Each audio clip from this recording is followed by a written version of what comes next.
You cannot do this. The kids are going to wake up. You cannot kill me in front of the kids. You cannot kill me. This is what's going to happen with the kids. Begging him for my life. My name is Melanie Gonzalez, and this is how I survived being stabbed 37 times by my husband. I grew up in Humboldt Park, Chicago. I met my husband like 9 years ago through my best friend who was a sister. It was about 2 months that I caved in because he was very, like, he would come spend the night. Me and his sister were roommates. He would come spend the night every weekend, him and all his other brothers. And they would come and spend the night. He would, like, bother me. He would, like, try to watch Netflix with me. And finally one night I was like, fine. So what made me like him was he was so sweet in the beginning. So me and his sister always been best friends. Even we were roommates when me and her brother got together. He ended up moving in with us. And then we kind of just, eventually grew apart and we got our own place. She stayed there with her significant other, and even to this day we're very close. We just limit on what we talk about, but we're very close. And it wasn't until like we moved in together that things started to shake up a little bit and get a little bit. And then I started to see how he was when he was angry and how he would talk to me. So I remember the first big argument that we got into was because his ex-girlfriend at the time, she kept calling him, and the ex-mother-in-law kept calling him. And I just remember telling him that I was tired of them calling, and it just went from like 0 to 100. He pulled over, he grabbed the phone, threw it, made this big old scene, and I just was like, oh my God. I was like, take me home. And he try to do the whole, I'm sorry, I was just mad because the whole situation got me frustrated. I continued the relationship with him because I don't want to say I felt bad, but I felt like he never really got the love. So maybe if I love him, then I can get him, to be a better person. So when we moved in together. Okay, I gotta stop it for a little bit because he or she said when they first met, he was so nice, he was really nice to her and sweet. And then he had a little thing with his ex-girlfriend and he did a tantrum, a kid tantrum. That's what we're gonna call it, right? And she wanted to go home because I think they were driving, and she's like, I want to go home. And he just started using her feelings to manipulate her. See what I'm saying? He started being nice to her to let her feel some type of way for him. And then she's like, well, maybe he was never loved or know what love is. And she wanted to give that to him. But little does she know that that's what he considered love, because that's how he was raised to show love, because that's what his mom did to him to control him. He had learned to control his girlfriend or wife. I'm not sure if they were married yet, but let's continue with the video.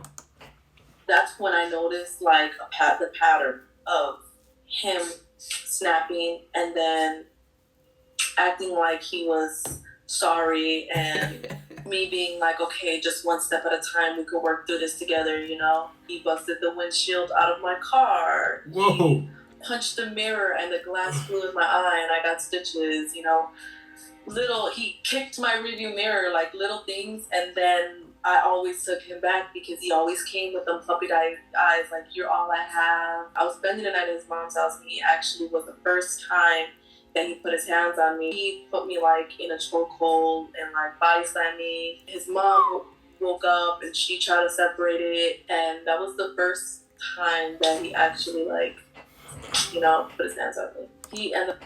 Well, obviously, this guy have been through a lot of trauma from growing up. He doesn't know what love is, and he's trying to love you, and that's how he knows how to show love, because guess what? He no better. And you saying you're taking him back Seems like you don't know what love is either. You were traumatized as a kid growing up, so you're trying to show him love, but not only that, you're hurting him and he's hurting you in the process. Ended up showing up to my mom's house and was like, with the puppy dog eyes, please. And that's when he told me that he was suffering from bipolar disorder. I can't give up Oh, on him because he has bipolar. I have to try to help him. I took him oh, you use the feelings again. Oh, I'm bipolar, baby. Don't leave me, please. What the? back. We got an apartment, I want to say the following week or two. It started with a car. He busted my windshield. Then it went from that to him. We're at his mother's house and he kicks in my rearview mirror because he's upset. And he's trying to tackle me to the floor. Whoa. To him punching the mirror in the bathroom of our home.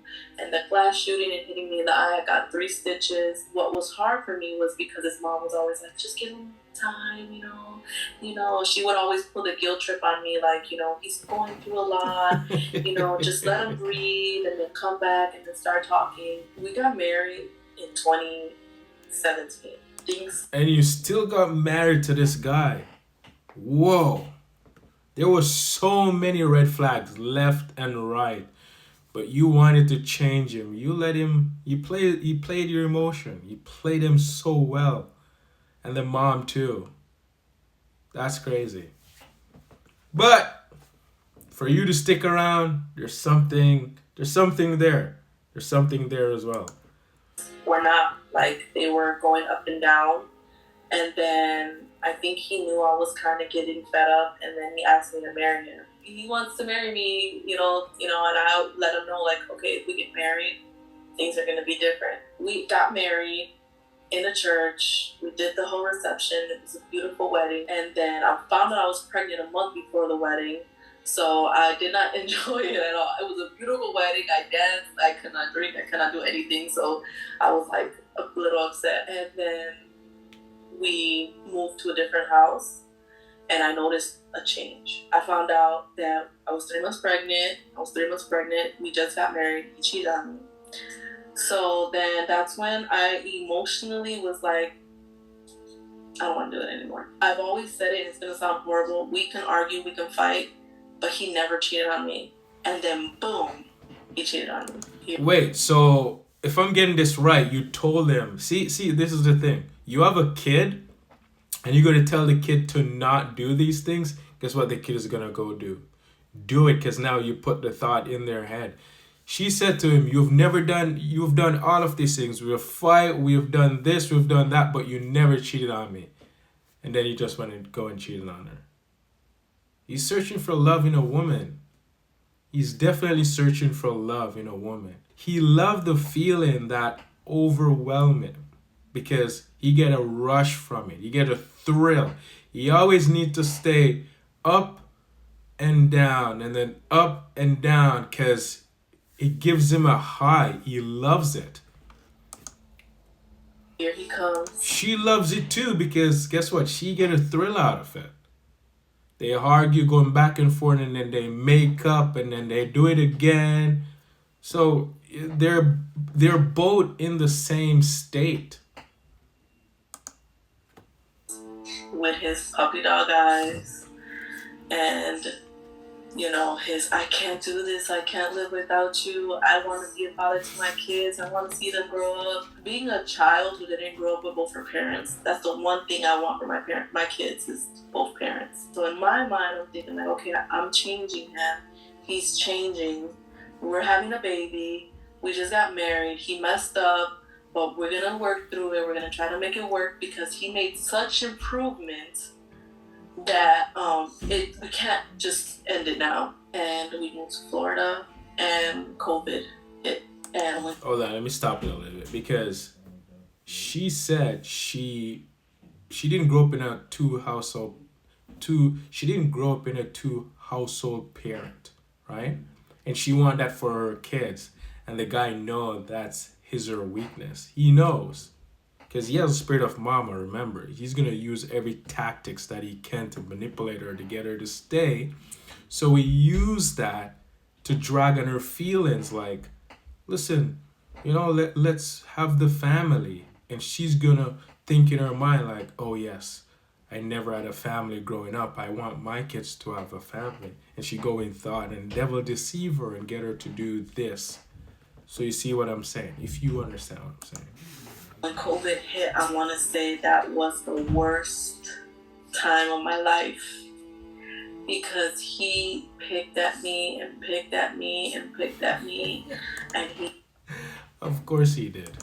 I would literally be in the bathroom crying. During COVID time is when he started accusing me of moving to Florida to be with like another man. And here it mind comes. you, we're locked down. We're always together, all the time together, 24/7. Like I wasn't working, he wasn't working. It was so bad. And then I got a job, so that kind of kept us separated, you know. And it kind of like things started dying down. I want to say I was there for about a year at that location, and then we decided to move to Port Richey. My mom and my dad, they live in Tampa. And my mom's the type of person, if she don't hear from me in a couple of days, she'll pop up at the house.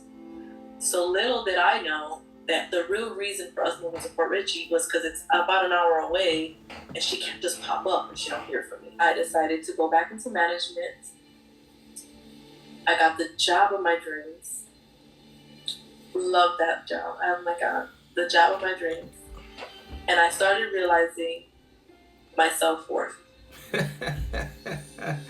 I'm better than this. Oh Lord, she finally knew her now. Look at the devil gonna come out of this guy. They're better than this. I have a career of my dreams. I have 3 beautiful children. The house of my dreams. And there's only one thing that's holding me back. He destroyed everything on Christmas. And when I called the police on him, they told me that there was nothing they can do. One layer that made him mad was when I called the law to get divorced. And the attorney told me that we were never legally married. And that the pastor never sent us the paperwork. I remember being like the biggest weight off my shoulders. So Mother's Day, we got into an argument. And I told him, you know what? She's leaving. I'm done. Oh Lord. I have no fight in me. Oh Lord. And he's like, oh Lord, you will anger him now. What have you done? You set yourself up for this now. You're done. Then I won't come back from Chicago. I'll stay over there. I'll take all my stuff to Chicago, and I will never come back and see you and the kids. And normally, I would be like, you can't do that to the kids. And I would fight him so hard because I wanted him to be a part of my kid's life. Mm-hmm. And that day I said, okay. And that was the first time he shut up and walked away from me. The next day, yeah, he knows he can't control you anymore. I woke up like nothing. 5:30 in the morning, getting ready for work, doing my daily routine, put my stuff in the car, came back inside to fill my water jug. I noticed my daughter was awake. I knew something was off. And I remember passing by my daughter's room and seeing him sitting there, shaking. And I remember the way his foot was hanging off the bed, shaking. This isn't gonna end well, like something is gonna happen. And I remember the night before I told my mom, I can't wait for him to leave because either he's gonna kill me or I'm gonna kill him. Oh Lord. And at that, like passing by the room, seeing him shake like that, it was like paranoid. Because he was too quiet and the way he was shaking gave me the rush of anxiety. Like I literally was like, I just gotta go to work. I remember my daughter woke up and was like, Mommy, like in her, like half asleep, like, Mommy. And I'm like, it's okay, go back to sleep, and like patting her to go back to sleep. And then when I seen her like, knocking out, I told him, hey, Malia's waking up. I don't know if she's up or she's not up. Can you check on her? So he gets up, he checks on her. But I remember like getting this uneasy feeling like I didn't want to go by him. So I remember asking him like, hey, you're going to Chicago tomorrow. I know you were going to take the kids with you to my mom's house because she's going to take you to the airport in the morning, but can you wait until, like, I get out of work so I can say goodnight to them? So I don't have to drive all the way to Tampa to say goodnight, and then you could just leave tonight. And he was like, no, I'm not going to make anything easy for you. I was like, okay. And he was like, I hate you, right? And then he was like, I effing hate you so much. Of course he hated you. He thought he loved you, but now the real reawakening is happening. You're about to face the true devil, true evil. See how evil people are. When you do something that they don't like, this is what end up happening. And it's with all people. This is everyone. Unless you're working on yourself. Calm, though he said it. Angry, with such like rage in his eyes. I effing hate you so much. And I said, you know what? I gotta get to work and I don't have time for you to be acting petty. And I remember grabbing my water bottle and walking. I had to pass him now. He's standing there. And I remember walking, and I remember him taking one step close to me, like when I was almost a turn. And I remember seeing his fist. I remember seeing him pull his hand all the way back and punching me in my nose. At that time, I didn't know that he stabbed me in my face. I just thought, punch. So I'm like, oh my God, there's so much blood. But the first thing that came to my head was like, you broke my nose, dude. Like, are you kidding me right now? I have to go to work and you just broke my nose. So I remember running to the sink and I'm like, you broke my nose. Are you freaking psycho? What is wrong with you? But I'm not. Now you're noticing that he's psycho. You're showing these signs from the start of the relationship. But guess what? We're so blind, and this have happened to me before. We are so blind, think we're in love, but it was just lust. It was just the imagination tricking you to think these things when the signs that this is not going to work out is there in the present. But because we are unconscious and not present to see what is happening, we're in our thoughts and we're like, oh, we're going to have this family, we're going to have kids, we're going to be such a good family. You have these thoughts and these dreams and you're just wishing on them. And you're missing out what's happening in the present. Red flags to stay away, run away. It does happen. But this is why this video is a great learning lesson for you to see these signs. Emotions are not good to have. Because the emotion is leading this woman to want to be in the family with this guy. And this guy is using the emotion of her to keep her in this situation. It's pure evil. Pure evil. Paying attention to the amount of blood that I've lost, I just remember trying to clean my face. And then he came up behind me and was like punching me in my back. And so I'm trying to clean my face. And he's grabbing me and punching me in my back. And that's when I was like, okay, we're going to fight. Until I turned around. When I turned around, I seen the knife. And I looked down and I seen all the blood. And I looked to the side and I seen all the blood. And she didn't notice she was getting stabbed because of the adrenaline rush, eh? That's where like my fight or flight instincts came in. And I grabbed him by his wrist and I pushed him into the fridge and I ran. But when you wear business attire and you have the shoes that you have on, as soon as I passed the blood, I slipped and I fell. Boom.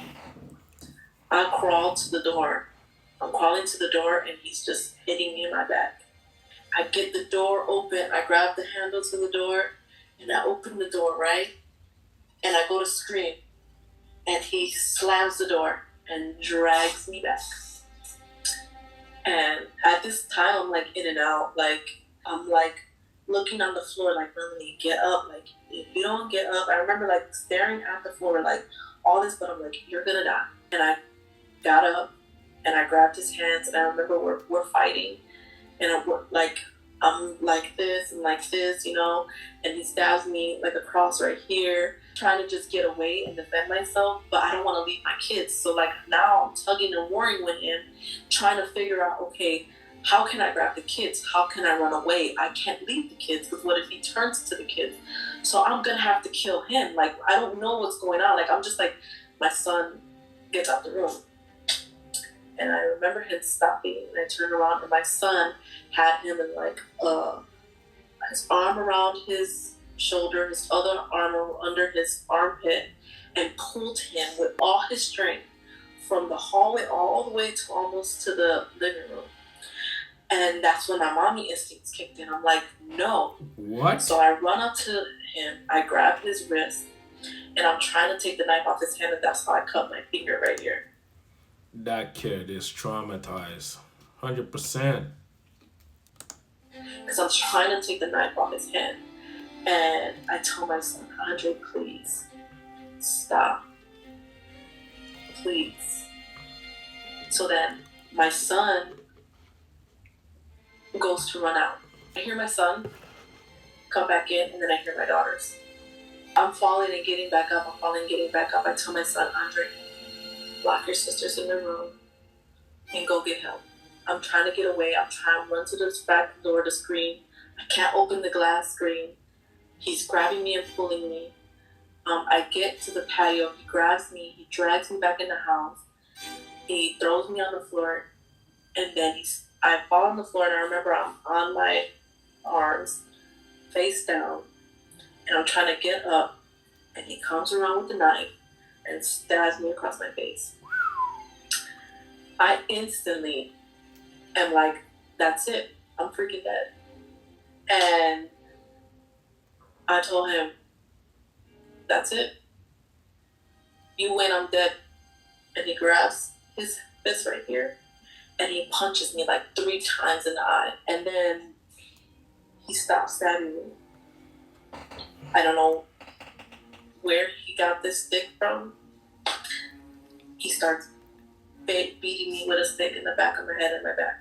I keep getting back up, but I can't get up anymore. Yeah, you wanted to leave, but he's like, you ain't leaving me. Where you going? You ain't going nowhere. But he's taking you down. But the signs were there. You wanted to be in that situation. Because it's only when things got really, really bad, your mommy instinct kick in. And when you notice that you got a job and things are going smooth for you, you notice, oh, this guy's holding me back, right? Now you're like, I'm educated. This guy's holding me back, which he should have a job, honestly. But you notice that he's holding you back. Now you want better for your life. Of course, he's not going to let you go. He manipulate you to stay in the relationship, and you fell for it time and time again. And also, you wanted a family with him, so he ended up knowing your weakness. And you both are playing each other in the relationship. But now, the real him is showing, right? I'm pretty sure you're not innocent in this situation. You're only telling your side of the story. So I'm going off your side of the story. Because no one in a relationship is innocent. Unless you're working on yourself. And when you're working on yourself, you're going to see these things coming from a mile away. So you're going to be able to take yourself out of these situations. And then I hear toot, toot, toot, toot, toot, toot, toot, my door, the keypad. And the door opens. And then I hear my son. And I hear my neighbor. I got up so fast. I ran to the back. I'm fighting to get out of the screen door. He comes. He grabs me by my shirt. And I'm telling him, I don't have more fight in me, just let me go. He kind of switched back. And he's like, crap. The neighbor came in.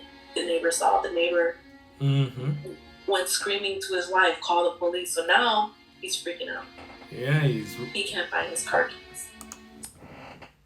The devil set him up. Now he's like, oh, he went unconscious. He went unconscious. He did. Because he's been living in his thoughts for so long. He went unconscious. Now the police is here. Now he's like, okay, whoa, snap back. Like, what he's thinking of, what do I got to do to get away? So he's searching through my pockets for my keys. He dragged me all over the house so that I can find the keys. And I'm trying to explain to him, I can't see. I'm not scared. I'm not sad. I'm not anything. I'm dead. Like, in my mind, I'm like, I'm dead. He starts freaking out because I'm telling him I can't see. He lets me go. I run to the back, and my son's on the opposite side of the screen door. He's trying to, open it. And that's when he looks up, and he actually looks at me. And he stops, and he... and I told him, don't look at me, Andre. Open the door. I took my sweater off. I wrapped it around my head, and I tied it tight. And I told him, push the door. And I start feeling weak now. So I'm like trying to push the door. He opens the door. I tell him, Andre, grab your sisters. He runs into the room, grabs the sisters, and I said, I'm going to use the last bit of my strength, and we're going to run. Run where? You lost so much So he blood. grabs his sisters, and I use my last bit of strength, and we're running from the back through the left side of the house to the front, and I see my neighbor. And it was just like, I saw Jesus, like, I could take a deep breath, because I knew, like, my kids were going to be saved. So he's like, go into the house. And I told him, no. Put the kids in the house. I'll sit in front of your house. I didn't want to bring blood in his house. And I didn't want to scare my kids any more than they were already scared. I sat in front of his house. And he sat right there with me. He's on the phone with the police. I could hear my husband getting into the car and driving off. The ambulance came, and I remember the ambulance driver was arguing with the police officer because they didn't call in a trauma, but the police officer was like, we thought it was just a domestic dispute. And I remember looking at the ambulance guy, and I'm like, I'm gonna die, right? And he's like, you're not gonna die. And I told him, tell me the truth. I'm gonna die. And he's like, you're not gonna die. We're gonna help you. We're gonna make sure you don't die. I looked at my neighbor and I said, make sure my mom gets my kids. So I'm gonna die. And it's like that feeling of like, you're gonna die, like, that is the worst feeling in the world, because then everything flashes before your eyes. I got my mom, I got my dad, I got my brothers, I got my sisters, I got my kids. My kids, what's gonna happen to my kids? Who's gonna take my kids? And I walked, and the whole time I'm in surgery, my stepmom is talking with the DCS people, and that's when they tell my stepmom that they're taking my kids away. And that I failed my kids because I knew I was in a domestic violence situation, and I knew I was going to get stabbed 37 times, and I knew that I could just get up and leave, and I knew all the resources that there was out there in the state of Florida. Mind you, I've only been here 3 years, so they're going to take the kids away. And I remember being so angry. All right, we're going to stop it there, though. But as you can see, she could have left the relationship at any given time. But she loved the roller coaster. She loved the high. She loved the thrill. She loved how this guy made her feel up to the very end. Up to the very end. When the guy actually snapped, that's when she came to her senses. She saw all the red flags after that. But it was given before. The guy manipulated her and controlled her. That's why. He will make you feel good. Remember, she said in the start, he made me feel so good. He did so much nice things, right? And she got a feeling from him. And he was able to use that feeling to control her, especially because she didn't grow up with her parents. She said in somewhere in the video that she didn't grow up with her parents, right? So she wants that for her kids, and the guy would use that. Oh, I'm gonna marry. I'm gonna make sure we're a family. He would use that to manipulate her, to get her to stay, and she fell for the trap, listening to her thoughts. Like, yes, I want that too. And she was manipulating him as well, making him feel good and caressing him, and definitely with the sex, of course. When a man can make a woman feel good or feel bad, she definitely gonna have sex. Definitely, right? You don't want to make her feel good. You don't want to make her feel bad, but you want to speak out with the truth. Don't be angry at her. Don't be mad, but you want to speak truth to her with pure love and let her know what it is, right? And that's the only way a relationship will work. You can't rely on your partner to make you feel good. You can't rely on your other partner to make you feel good. Because then the one time your partner doesn't do something that will make you feel good, a thing like this can happen where that person goes crazy because of the feeling of the spirit of mama, spirit of evil is inside all of us. Unless you work in yourself and get rid of anger. Because that person will switch in a minute and you never know what they will do to you.